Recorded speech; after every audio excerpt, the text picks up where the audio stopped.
Here we are. It's Thursday, thoughtful Thursday. Boy, do I have some thoughts for you today, things for you to think about. I've already started actually, for those of you who have been checking out my Instagram or saw my Instagram this morning, you'll know part of what it is we're going to be talking about today. I find it very interesting, but we'll do that in a moment. Before we start first of all, I'd like to say good morning to my spirit guide, Grey Eagle, who, as always, is standing to my right side. I'd like to say good morning to Chris. I'd like to say good morning to all of you. And Chris, this is the moment when I have to ask, I'm saying good morning to all of you, but is there anybody there? There are, and boy, did we have some early birds already in there waiting this morning before we went live. Well, good. Good. So, um, we're going to leave the thought for the day for a second. This is a thought for the day. It just came to me this morning, and I was thinking about this degree, but let's go back. Before we do that, see, I say before we do it, then I start to do it. It's a wonder you can all keep up with me. All right, so we had an interesting day yesterday because Chris came over and we were brainstorming. Well, wait, before I talk about the brainstorming, let me talk about the lunch, the delicious lunch that I made. And it's difficult with Chris because Chris she'll look at something or she'll hear about something, but if she's never tasted it, or if it looks a bit weird to her, she will not try it. She's, would you say that's correct, Chris? You are Picky. a very, I wouldn't say picky, because there are things that you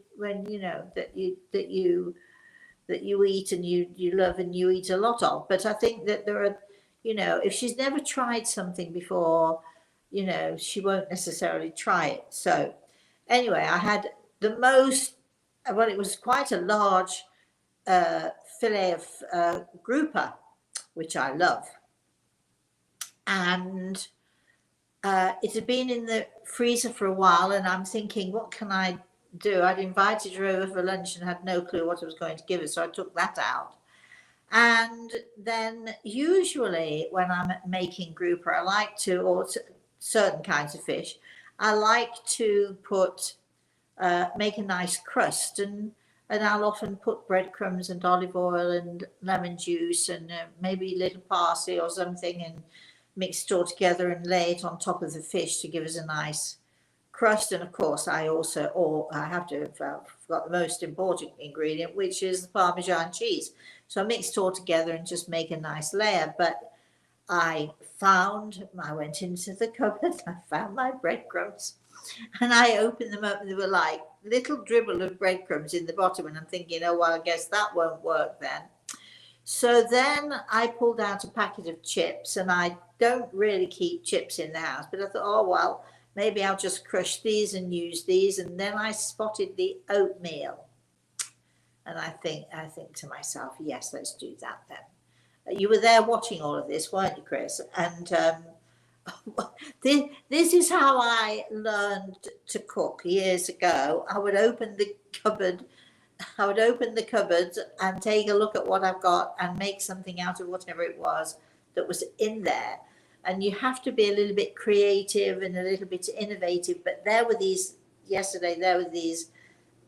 good oatmeal, great oatmeals, and they weren't the tiny shredded ones. They were the proper oatmeal, sort of fairly whole oatmeal. Anyway, so I thought, oh, I'll try those then. Let's try those.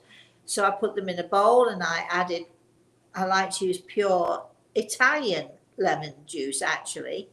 So I put some of that in, and I gave it a really good shot of extra virgin olive oil. I mean, you're already wondering what's going to happen with this oatmeal.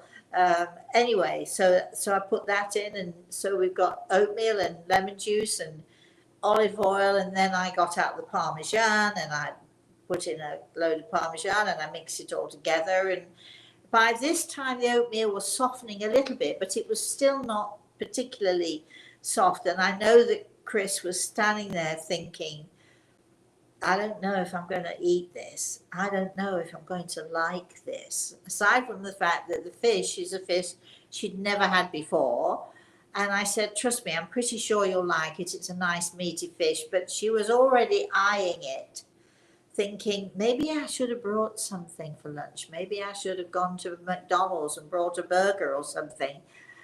Anyway, so I mixed it all together and I slapped it all over the fish and I shoved it in the oven for about 20-25 minutes, something like that. And we had new potatoes and sweet corn with it. It was a nice lunch, actually. So then I put it out and I say to Chris, so how much do you want? And she said, well, I like my food really well done. So she pointed to the tail and she said, I'll just have a little bit of that. And I mean, like a little bit of this, like this, okay? So I said to her, don't you want to go to the other end and eat the meaty stuff? Because that's where the good fish is. No, and she had this little tiny portion of fish on a plate. And you could see when she was trying it out, she was so not sure.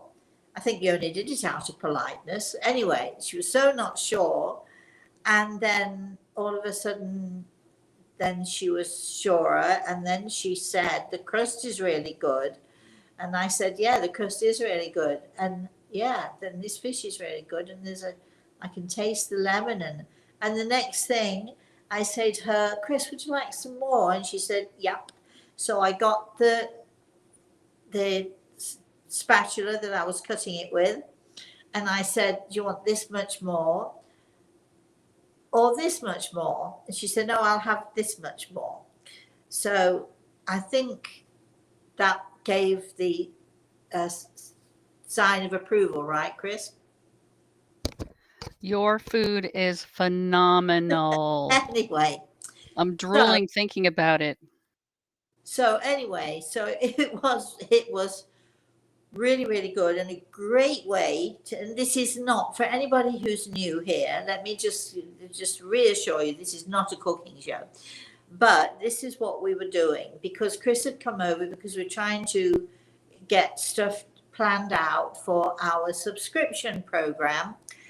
And we started then talking about the different things that we needed to do, how we needed to film things and the topics that we want to talk about. And one of those topics, which may intrigue you, as it always does me, one of those topics was ectoplasm. And you just so don't hear anybody talk about ectoplasm anymore, nor do you hear people talk about trumpets or the planchette. Nobody uses planchette anymore. Some of you are saying, what's a planchette? And it's like they used to have it like a wooden board, which was supposed to move. You put your pen on there, you put paper on there and a pen on there. And then the idea was that the planchette would move, that the spirit world would move the planchette around and it would write. So you were not the one writing, the spirit world was writing, and a lot of people would use a planchette to do automatic writing. And many of you haven't even heard of automatic writing. I know this. So we're talking about subjects that are not very often talked about. And, there's so many people who understand what ectoplasm is. And there's so many people who say, no, it's not possible and it doesn't happen and it doesn't exist. But I was explaining to Chris that we've had, since I think we looked up, we had in Yorkshire in England, we had Mother Shipton. And Mother Shipton's cave is still there somewhere in Yorkshire, Nesby, I think, in Yorkshire. And Mother Shipton was here in the 1500s, something or another. We've had people like Nostradamus, we've had we've had and more in more modern times, of course, we've had Edgar Casey, who was not a medium, and he was actually, nor did he tell the future, but he was definitely a visionary, and some of the things that he used to do were amazing.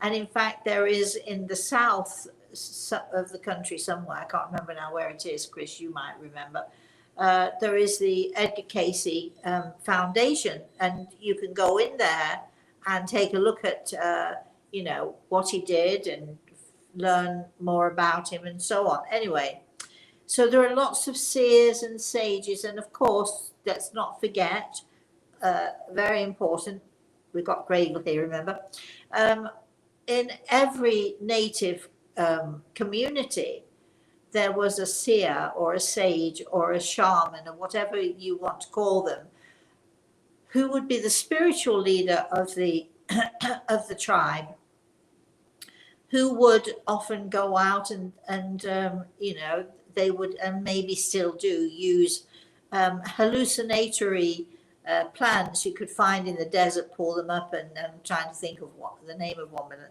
I don't know how you say it, PTE, is a hallucinatory drug that you can find growing in the desert. And so they used to use these hallucinatory drugs to help to give them visions, and they would go on vision quests. So this, what we're doing, all of this that we're talking about, is so not a new subject. But then I was explaining to Chris that during the Second World War, was when in England, particularly, mediumship sort of, let's say it took off. All of a sudden people found a mediumship again. They found mediums again, and so, throughout the country there were lots of seances, there were lots of things going on. Of course, a lot of charlatans, we know that, because there was so many people caught out, sitting in a dark room holding hands around a table. Now, some might say that sitting in a dark room means that the medium is not going to get distracted, but sitting in a dark room with just a few candles around also means that you can hide things around the room. You can hide, wires and tapes and all that sort of thing. And of course, a lot of supposed mediums were caught out. And in fact, I think I can't remember his name, but there was one guy who had been awarded Medium of the Year by the whichever society that is in England, SAGB, the Spiritualist Association of Great Britain. And he was up for an award, and a reporter went in disguised as a grieving whoever, whatever, and caught him, because this guy used to have he would create apports. And so many of you see here, these are the subjects that we're going to be talking about and delving more into, because I'm sure that many of you, I'm sure some of you know what I'm talking about, but there are apports, there's the trumpet, there's the planchette, there's the ectoplasm, there's there are so many tools that people used to use in the past. And is there such a thing as ectoplasm? And if so, how is it created? What's its substance? And so on and so forth. So we were talking about all of those things. And of course, I'm going to say in the 30s, particularly during the Second World War, where many soldiers were lost. There were many, England was bombed, and, almost huge parts of the country were almost decimated, and people died, people were lost. And so people had this, curiosity and a need to know, what happened, where is my husband? Soldiers who went missing would go to a medium. Is he missing, or is he dead, or is he missing, or is it what, and so on.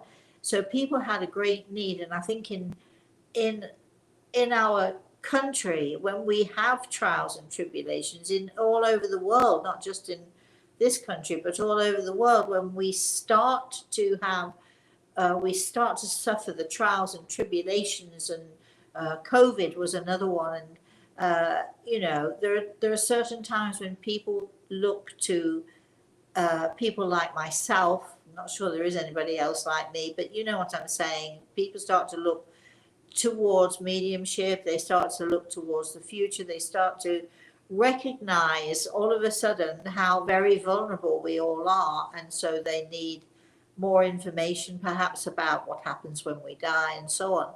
So part of our theme of in our subscription program is to talk more in depth. I mean, did the trumpet actually work, even if you don't know what it means? Did the planchette work? Can you do automatic writing without the use of a planchette? Why did people use these things in the first place? And the most curious for me, because I've actually witnessed, you read about, if you read it up, go to Google and read it up, there'll people who say, no such thing, absolutely no such thing as ectoplasm, doesn't exist, doesn't work, so on and so forth. But I can tell you from my own personal experience that I have actually witnessed a substance which certainly I would call ectoplasm.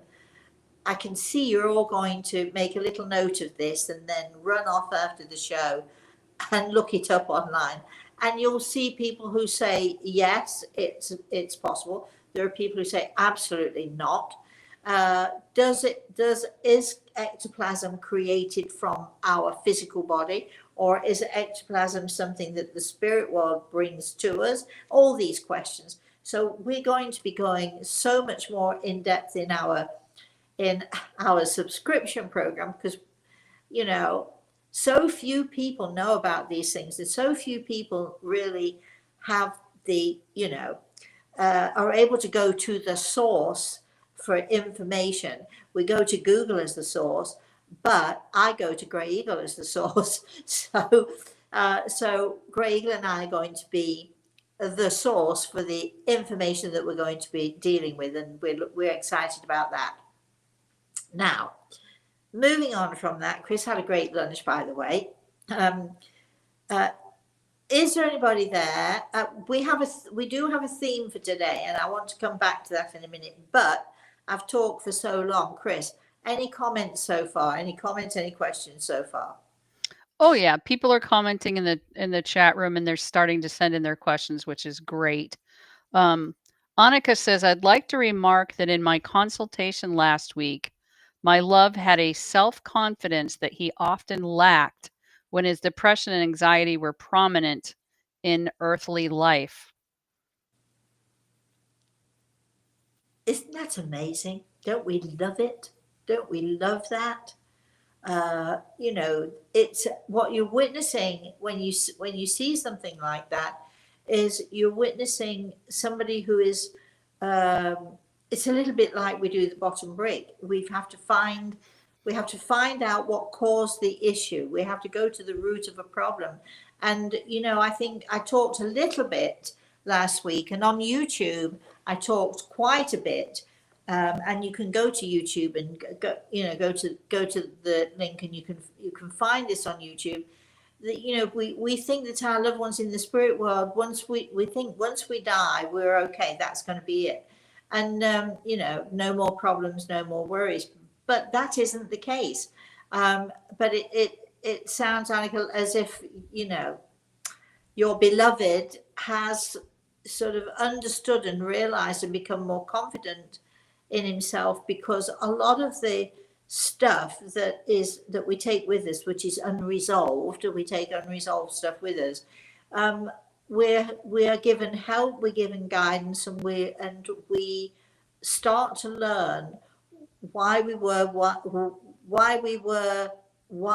we were, why we were how we were. I think I said that twice. Anyway, but we start to learn and to understand the process of our human lives and our human existence. And which brings me to the topic that I would like to talk about. And thank you, Annika, for mentioning that, because I think when people have consultations with, I can only speak for me, when people have consultations with me, I always hope that they're going to find joy in the consultation, and I hope they're going to find inspiration in the consultation. I'd love to know what it was that you found. I mean, you told us what your beloved seemed to be like. How did you find the consultation? Let us know. Even if it was awful, you can say, I'm not going to be worried about that at all. But this brings me to this next subject. So, and I think that, yesterday, talking over things with Chris and figuring out what we're going to be offering in our subscription program, it sort of, reminded me of some of the things that I would give to my students, exercises that I would give to my students. And I remember we were in Vermont. I can remember exactly where we were. We were using a room in a school for our meetings, and there were quite a few people there.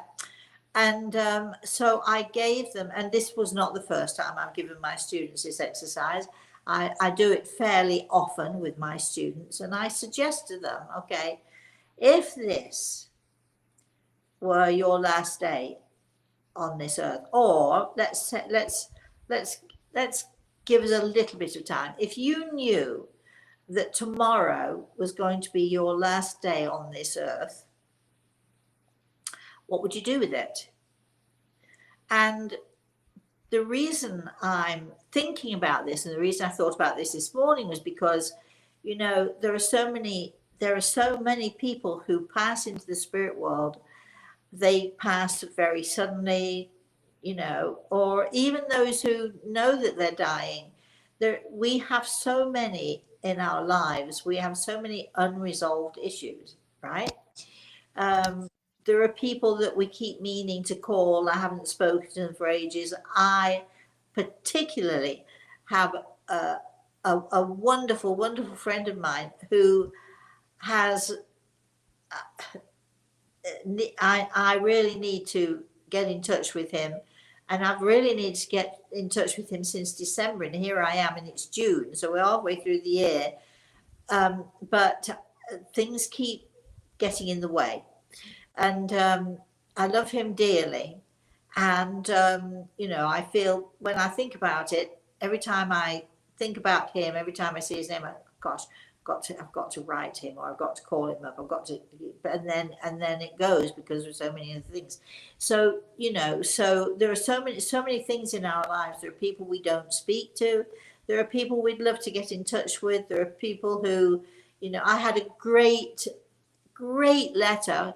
If Kev is listening in, I had a great letter from Kevin.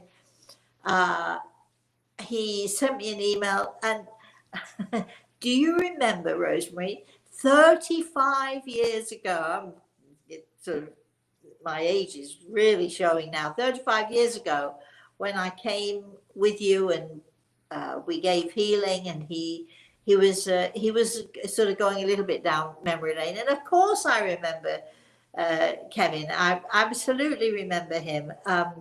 So I quickly wrote him back saying, great to go down memory lane, and I'm hoping when I go to England that I'll see him again. But life isn't like that. When we have traumas in our lives, when we have things like COVID happen, when we have, hurricanes or whatever, those are the times when we start to think about, oh gosh, I really need to get my life in order. I really need to sort myself out. Those are the times when, as human beings, we are most vulnerable.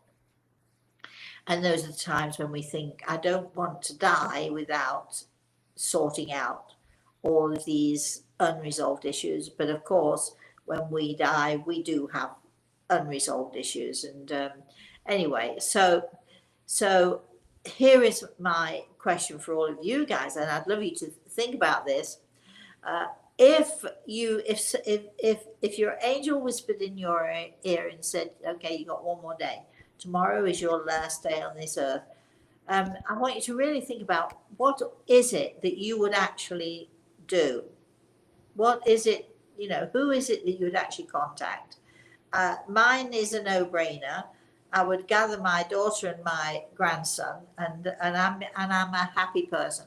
I might leave a message for all of you saying, hey, it's my time, see ya, see you up there, or whatever. But my main focus would be to spend time with my daughter and with my grandson. But I remember when I first put this up, we were in Vermont, there were a lot of students there, and I remember putting this to them. And, people had different things to say. And I said, well, just go away and think about it. Think about all the unresolved issues. Think about the things that you would love to do, or one place that you might love to go that you've always said, when I retire or when I have time, I'm going to go there, I'm going to do that. Because we don't know when our last day is going to be. And we're all going to experience there's not a person walking this planet, there's not a dog or a plant or a tree or anything on this planet which will not have a last day. Now, if we're lucky, our last day could be in, lots of years' time, but we never know when God is going to call us home. So I said to my students in Vermont, okay, so if tomorrow was your last day, what would you do? And we have a lovely student. She was beautiful. She was a dreaming soul, by the way. She was gorgeous. She was a lovely person. And as she's driving home, she's thinking about this, and she's thinking, well, what if tomorrow's my last day and then then I'm gone? And she started to panic. And she was panicking for the smallest reason. She told us the following week when we all got together again, she said, I went home, and she said, I took everything out of my underwear drawer and I completely reorganized it. I got rid of all of my old underwear, all of my ragged underwear. She said the worst thing that I could think of in that moment was, if somebody comes and finds me and I've passed in my sleep, somebody's going to be rooting around inside my underwear drawer. They're going to be looking, to sort things out. They're going to be, somebody's going to come into this house and sort of get rid of things or move things or whatever it is. And the worst thing that in her mind at that moment was, I got to clean out my underwear drawer. And I loved her for that. I loved her for that, because I thought it was such a cute thing to do. But she literally threw out, she must have been a bit of a hoarder with her underwear, because she literally threw out loads of underwear and sorted it out and made it all neat and tidy. Now, I can tell you that the last thing in this world, the very last thing I would be thinking about if it were my last day, is my underwear drawers, because I am anal and I admit it. And you can walk into any closet or any cupboard or any drawer of mine, including my kitchen, and people will gasp. Am I telling the truth, Chris? Yes, you are. Everything has its place. I mean, my pants go here, my, camis go here, my bras go here. I'm anal. I'm an anal person. You can open any drawer in my house and you can find anything that you want. It's all neat and tidy. So I don't have to worry about that, because, I do that on weekly. When I do my laundry, it all goes back in the place it should go back in. Yes, I know. And when you open my cupboard doors, the cans are exactly, this product is here, there's a row of those, there's a row of this, the rice and the pasta in a certain place, the flowers.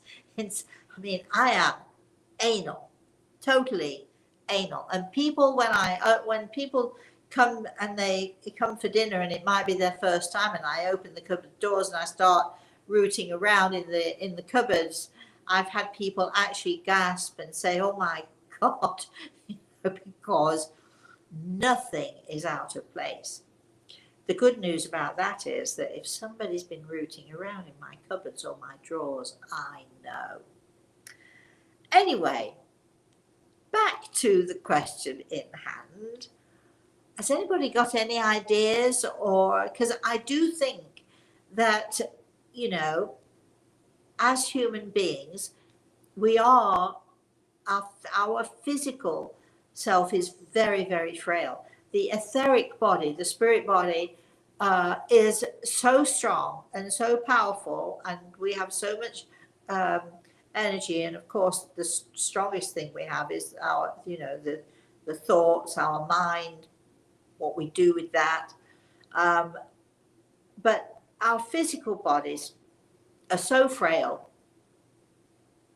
And we know that just crossing the road, I don't want to be doom and gloom here, but we know that even if we just cross the road, you know, that could be it, you know, hit by a bus, bang. And I actually have probably my oldest and my most beloved client, her father was actually hit by a bus. And so you never know when it is your last moment. So, you know, bearing in mind that if you're like me, when I pass into the spirit world, I want to leave as little as possible unresolved. If I have fallen out with someone, or if I've had an argument, I don't really fall out with people, but you know, if there is, as my wonderful friend in Italy, I really need to get down to writing to him. Um, because I've got so much to say to him, and if I didn't say it before I pass, then I'd be kicking myself, because we need to let those we love and those we care about, I think we need to let them know how much we care about them and how much we love them. And I think so many of us have unresolved issues, and which of those unresolved issues, if any of them, would you care about? And I love the fact that I think it was Rhonda who has written in the chat room, I'd spend my last day with my family, and I think most of us would say that. But I'd like you to think a little deeper than that, go a little further than that, to think about, you know, what are the unresolved issues that if tomorrow was your last day, and you'd rather not take that unfinished business with you to the spirit world, you'd like it to be resolved before you get there, what would that unresolved issue be? You don't have to tell me, but I'd love you to think about it, and then maybe even take steps to resolving the issues that are in your lives at the moment are unresolved. Chris. All right. Tammy says, Happy Thoughtful Thursday. Grateful to be here. Good morning, Rosemary and Gray Eagle. Although I usually manage to see the glass half full and see the lessons through all the quote experiences I endure, I must admit that I feel as though my soul is tired from the last 5 years. Ooh. Do you have any suggestions? Much love to you. Well, it sounds like you've been having a bit of a rough time. I think that, yes, I do have a suggestion. I'm not quite sure if you'll take it though. Um, so often, and this is for so many of us, who, especially those who are giving and caring and, you know, pay attention to others and try to help where we can in other people's situations. I think we so often forget, and I think you're one of those, Tammy. Uh, we so often forget that the most important person we need to be giving to is ourselves. Now that sounds like I'm saying to you, so be selfish. And you would be right, because that's exactly what I'm saying to you. You need to be selfish with yourself, with your own spiritual growth. If you can't give to yourself, if you can't feed yourself, then you won't be capable of really helping anybody else. If you can't give it to you first, you will have no energy to give it to anybody else. And I think that this is why your energy is depleted. I think you've probably over the last few years been dragged down by situations that perhaps you should have got out of sooner. I think you've been dragged down by, thinking of others. And, there are so many people, and I hate to say bad things about people, but there are so many people in this life who are the takers of this world. And the givers of this world find it very difficult to say no. If somebody keeps coming at you and says, please, it's like a child. Please, mummy, please, mummy, please, mummy. Oh, go on, please, mummy. They wear you down. They can wear you down. And it's to the point where it's hard to say no to people. So I think, my darling Tammy, you have to learn to say no and mean it. It's no good saying no and then saying, oh, all right then. It's no good, allowing yourself to be talked into things that you'd rather not do. And I think you need to do some visualization of your soul, because you have a beautiful soul and it's filled with light and it's filled with joy, but it's hungry. And when I say that it's hungry, what I'm saying is you need to feed it. And feeding your soul by doing the things that you love and by doing the things that you want to do and being selfish with yourself from time to time. I'm not suggesting that we should be selfish with ourselves to the point of walking all over everybody else, because that we know that that wouldn't be right. But sometimes we just have to say no, and if we don't mean it, then other people will draw from us and pull our energy from us until the point where we're exhausted and we don't know the reason why we're exhausted. And it's because we just haven't said no when we know we should have said no. So my remedy for you: be selfish with yourself, give to yourself, even if it's, go and buy a box of chocolates from time to time, or go to the movies by yourself, or just don't think about other people. Give to you. Think about you. I'm not suggesting you should eat, tons of chocolates every day, but think of the small things that please you. For instance, I have to tell you that I talked about making lunch yesterday and I made the grouper. I wasn't thinking about Chris because if she didn't like it, too bad. It was in my freezer. I wanted to have it. I thought this is going to be delicious. I was thinking about me. And then if I can share it with Chris and she enjoys it, great. If she spat it out, I would say I'll make you some scrambled eggs then. But I want you to think about you and do things just for you that feed your soul, so that you start to feel less strained from other people's issues and build your own positive energy. Chris. Gary says, on the day before my passing, I would get hold of everyone who has affected my life, good and bad, and thank them for the building of me, their contributions of smiles, thoughts, and tears, which built me. Oh, I like that. I love that. I really love it. Do you have would just asking the question, I'm being difficult now, but can you do that in a whole day, or do you need a few days? Just and rather than waiting for your last day, wouldn't it be great if you started doing that now? Just a suggestion, not just to you, Gary, but to everybody. All right.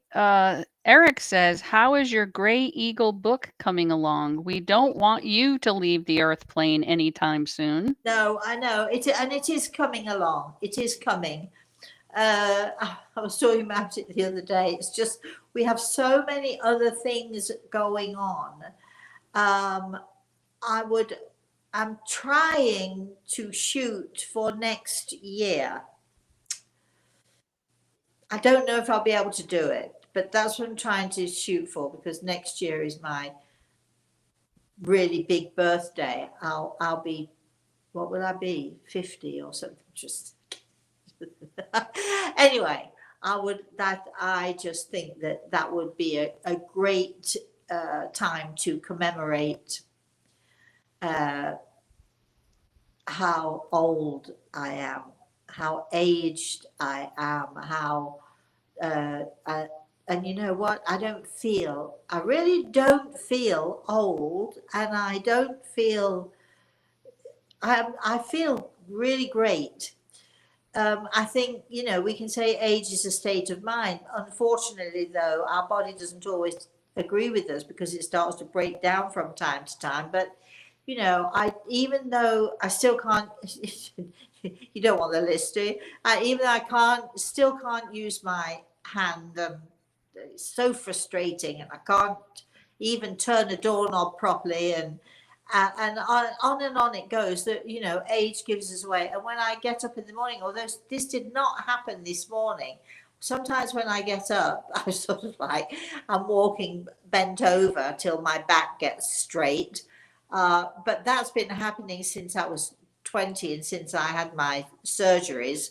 So nothing new there, but I guess the older you get, the you know the more difficult it is to deal with those things. But I actually, where am I going with this? I just think that, you know, we learn so much, and I've been so fortunate in my life. I'm living a longer and a healthy life with some hiccups and so on here and there, just like everybody else. But so I'm hoping that I'll get down to actually really, it's all written. It's just in the editing stage. So, you know, by the end of this year, we should be thinking about, how to publish it.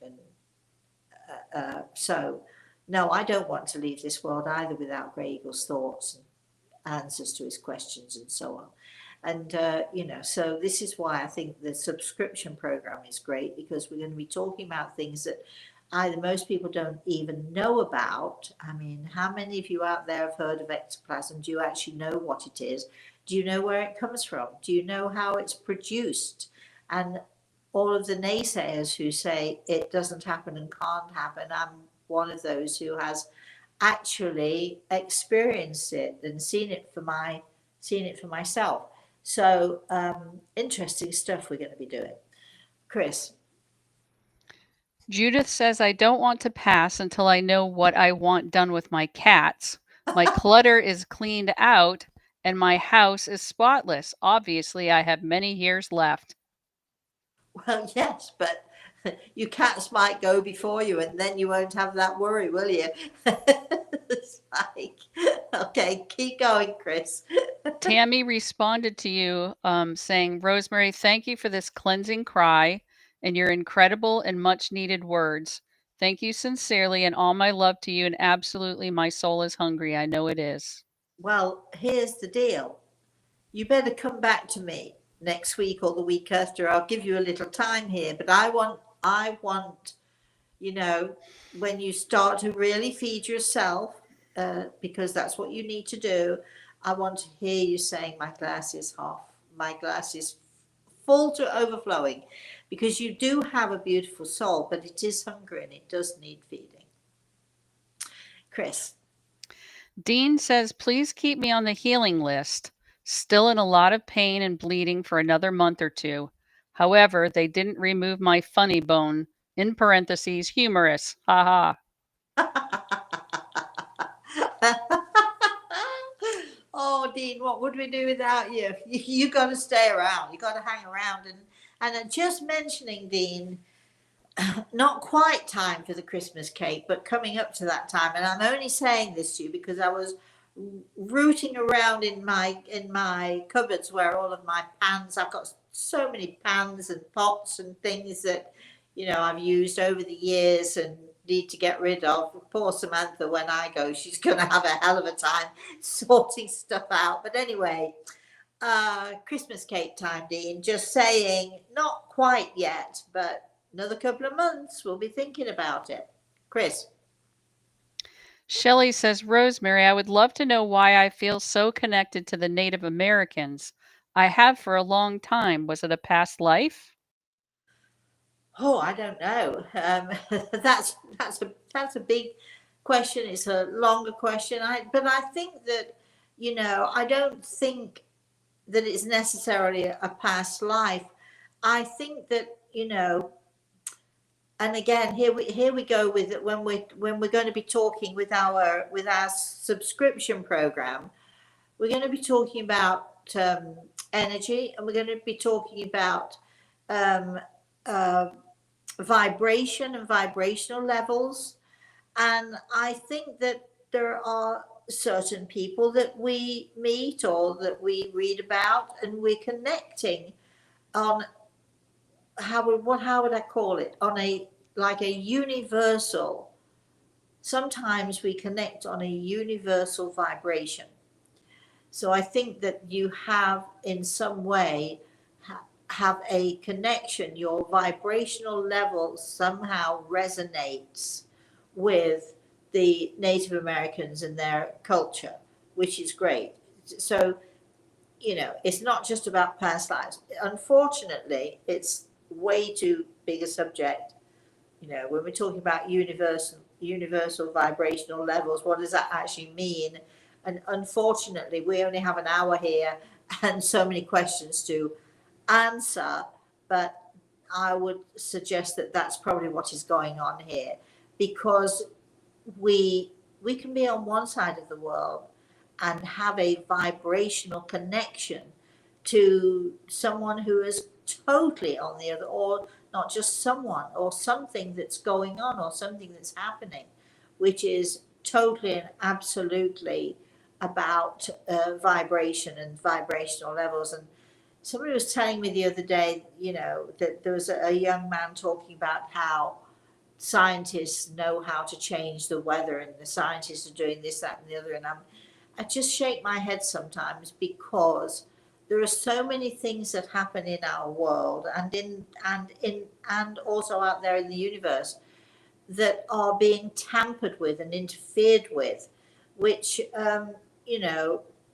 should not happen, but are happening and have been happening for years and years, which affect um, you know, the vibrations of this planet of ours, the vibration of the universal vibrations, the energy that is out there.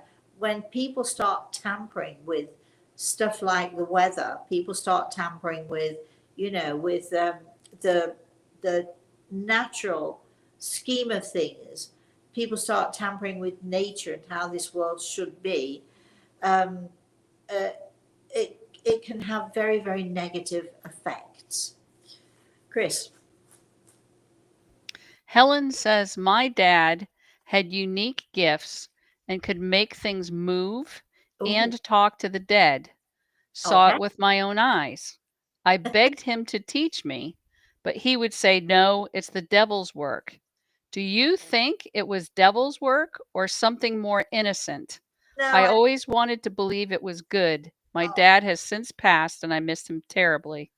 well, I think that, I can so relate to your father, and I can so relate to what he's saying, because, being weird myself, and I'm sure that, people thought your dad was weird, but being weird myself and being able to connect with people and to sometimes move objects and to have energy that we can use in certain different ways, and talking to the dead, where we are told, we are taught by all of those religious people that whatever, whoever, not all of, but many religions condemn. They say it's the work of the devil. If you go to the Old Testament of the I think it's the King James Bible, if you go to the Old Testament, it will tell you that it's evil and it is of the devil. But if you read further and go into the New Testament, it will tell you that it is normal and natural, and that we should listen to the voices of the dead. So, it depends which part of the Bible you read. I do not think for 1 second that what your father did was in any way evil. I think, like I was when I was younger, I was terrified. I mean, I was so afraid that I was doing something that was against God, and that I was going against all of these. I'm using the word religion because the word religion, it means something different to every person, I think. But, I was so terrified that I was going to go against God. And I have seen Christ come into my house. I felt his hands over my hands when I've been giving healing. I've seen the love and the joy. Those of you who watched our Grey Eagle Speaks, we did a whole morning of that, 3 or 4 hours, I think it was, with Grey Eagle just before Christmas. And my grandson spoke to me just before we started doing this. The thing started at 10, and I spoke to my grandson at 9 o'clock in the morning, and he called to say, Mosey, what are you doing? Tell me what you're going to be doing. And I was telling him how Grey Eagle would come through, how I would go into a trance state or semi-trance state, and we would hear directly from Grey Eagle. And my grandson, who is 12 years old, who knows all about this stuff, I mean, he's my grandson, said to me, do you think that Jesus will be there, Mosey? And I said, oh, I don't know, darling. He's never been there before. I'm not really sure. He said, I think that would be great if Jesus were there. And an hour later, we began, and Grey Eagle came through, and we were listening to his words of wisdom, and people were able to ask questions directly of him, and he would answer them. And at some point, it was such a startling moment, and if you ever were to watch this, it is amazing. Jesus came and stood by my side and began participating in the whole thing. So not only were people able to ask Grey Eagle questions, they were able to ask Jesus questions, and there was no one more shocked than I, although I shouldn't have been shocked because my grandson had suggested it an hour before we started the program. There was nothing but good that came out of that. There is nothing but good that comes from my work. There is nothing evil or bad or harmful, provided you are aware of the responsibility, because a medium has great responsibility to make sure that what they say and how they project what they're doing, and how they talk to those in the spirit world, and how the whole thing works. A good medium will take that responsibility. We know that unfortunately good mediums are rare, but it is a wonderful thing, and it's a good thing, and it's of God. And I think that your dad perhaps was just one of these who was told don't do it because it's the devil, by somebody who didn't know enough about it, or who was frightened by it or terrified by it, because it can be scary. But once you know what's going on, it's not scary anymore. So I bet your dad is listening to this, and I bet he's learned that he did have this gift, and it was a good and a pure and a beautiful gift. All right. The next question is from Julie. I'm having upper and lower abdominal pain since the end of February. Is there anything I can do while waiting for tests that would help?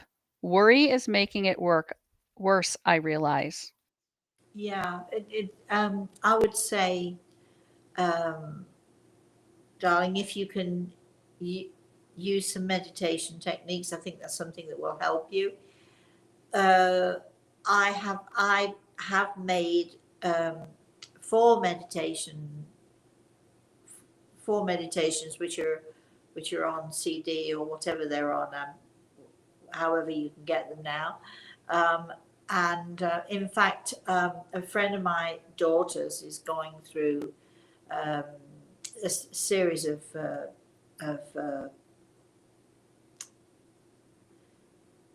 processes because she has cancer. Let's put it that way. And I just sent her a pack of the CDs.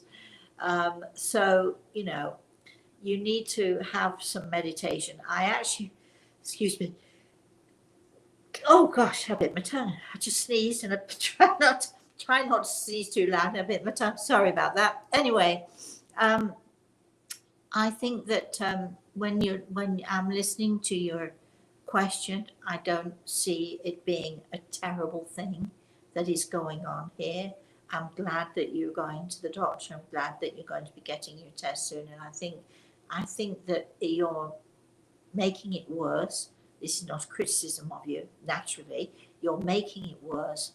Of course you are, by your worry and concern. But I think that if you were to get some great meditations, and there are many that you can find on the internet, if you can get some great meditations, that will help. And if you leave your name with Chris, we're going to send you some healing every day. Please keep me posted on what's going on. Chris. Anna says, my dad died 7 years ago. How is he? And thanks for your attention. Who said this? Who's asking this? Anna. Okay. Um, I was just going to say, Anna, we don't usually give messages, although we do it from time to time. We don't usually give messages because, again, this program is very short and we barely have time. But I do have a message for you from Grey Eagle via Grey Eagle from your daddy. Uh, and I'm hearing a man's voice. I'm fine. No, first of all, I'm fine. And then he laughs and says, actually, I'm more than fine. So that is, so even though Grey Hills put his hand on my shoulder, it was basically listen to what he's saying to you. So I think he's great. I think he's more than fine is the message. Chris. Judith's asking, Rosemary, do you think you will continue spiritual guidance like Grey Eagle when you pass to the other side? Oh God, no, I'm not that good. I don't. I mean, I think we should. We of course we're together. We'll always be together. Um, and I think that I'll just be in my role as the helper wherever I can, or whether and just learning more and growing more. But I mean, I am absolutely. I'm good. I'm really good at what I do, but I'm not that good. I'm not of the caliber of a spirit guide, and Gradle is, in my view, the number one spirit guide. He's amazing. Chris. Tara says, hi, Rosemary. I've I seen you many years ago in Vancouver, British Columbia. oh gosh, I remember that. That's so far away. I remember having to get on one plane and then another plane and then another plane. Right, I remember. Okay. You are amazing. I love your book. Any messages for me from anyone? Well, thank you. And I love the fact that you love my book, but I've got to ask you which one because there are many. So, uh, not that there are not at the moment, no. And I see we're sort of drawing closer to times. I wish I could spend more time with you. But thank you for those kind words. And now you have to go out and find what other books there are. You should try Soul Science. That's a good one. I love that book. I love that book. I think it's Chris's favorite book, isn't it, Chris? It absolutely is. And we'll be talking more about soul science because at some point we're doing Instagram, we're doing, Facebook, we're doing all of that stuff. And we're also going to be doing um, TikTok and other things. My daughter's doing all of that stuff. She's got it all in hand. But, there are so many things going on in the world, and I'd like to sort of, can you imagine? Let me ask you this. Can you imagine, right? You go into a courtroom or you're watching a courtroom. I'm going to take you to the Johnny Depp, and this is way back, the Johnny Depp, and I don't even remember his wife's name, girlfriend or wife or whatever she was. But can you imagine you go into a courtroom and you can see all the players, but you can also, if you're me, you can not only see the players, you're seeing them in human form, but I'm seeing their energy. I'm seeing, let's say, behind the scenes, because the physical body hides a lot. It hides who we are. It hides the kind of energy that we have, the kind of person we are. So I'm going to be doing some of that, which is intriguing me, no end, but we're going to be doing some of that as well, because I want to go into different situations, and I want to, there are all kinds of things going on in courtrooms and in different situations, and I will not be looking at anything political because I am not a political person. But can you imagine when let's say you go, a courtroom is one of those places where you think, who's going to win and so on. Can you imagine being able to see a lawyer, being able to tell his energy, being able to, to know who he is, and if he's a strategizer or if he's just a fly by the seat of your pants kind of a person? Can you imagine looking on the stand and listening to the lies that people tell on the stand, or the people who are absolutely telling the truth and they're good people? When I watched the Johnny Depp thing, the wife, I think she was his wife, boy, was she ever a fire sign. And I'm not talking about star signs, I'm talking about soul signs. And boy, was she ever a fire sign. If ever there was a fire sign, and I'm not saying that's a bad thing, and I'm not saying it's a good thing, but she was a absolute fire sign. And so her actions, her words, knowing that she was a fire sign, it was easy for me to predict exactly how she would handle the situation that she was in. And Johnny Depp, when I look at Johnny Depp, is definitely a water sign, without a doubt, a water sign. And, fire scorches water, can heat it up to the point where it just bubbles over, and water puts out fire. So you can tell that they were not, however long they were together, totally incompatible. Their energies, we're coming back to energy and vibrational levels now. They were totally incompatible because their souls were created from different pockets of energy. Soul science, that's what you need to read out. Okay, Chris, I know that we're getting to time, right? Oh, we're over time. I guess last one, Patricia from Boston, Massachusetts. Hi. How can we see the video you were just speaking of with Jesus? Oh, how can they? How can you? You can decide, since that was an exclusive webinar, if you want to sell it to people. Right. So that webinar was exclusive. So anybody who paid to join in the webinar, they have that, and they have that, that's part of the webinar. But we do sell certain videos. So if you want to know more about that, you should email us, Rosemary at rosemaryaltea.com, and just, put in the subject line, whatever it is, Grey Eagle Speaks, and was the name of the seminar, and explain that you'd like to purchase a copy. We're not going to charge thousands of dollars, I promise you, but you can buy that, and you can also buy the other Grey Eagle Speaks seminars, and also the other seminars that we've done as well. We can definitely make copies for you, but we do have to make a small charge for them, obviously, because it would be fair to be giving it away when there are people who bought tickets for the seminar, so they bought and paid for theirs.